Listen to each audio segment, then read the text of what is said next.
Do you feel the latch helps when it comes to launching? Oh, yeah, absolutely, because you're not leaning over, trying to unhook clear underneath. You're not trying to deal with a mechanism of your winch and trying to get that all taken care of. It's literally a lever, and you pull it, and you're good. So I think not only is it easier, it's safer. It's so much safer. You're not worried about having something happen to where you're going to come tumbling out of the boat and fall on your head and maybe, not only ruin your day, but ruin your life. So it's so much safer and easier.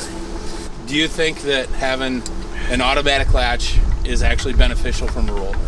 Oh, absolutely, 100%. Because, the whole thing is simplicity. The whole thing is trying to get yourself out on the water and then back off the water as quick as you can so you can maximize your time out there. I definitely think the Stoltz polyurethane is going to not only help to be able to make it look really nice, but you invest a lot of money in these boats and you don't want to invest in more money getting fiberglass repair. So the Stoltz polyurethane, it's going to keep things looking nice and it's going to keep your boat in good, safe condition.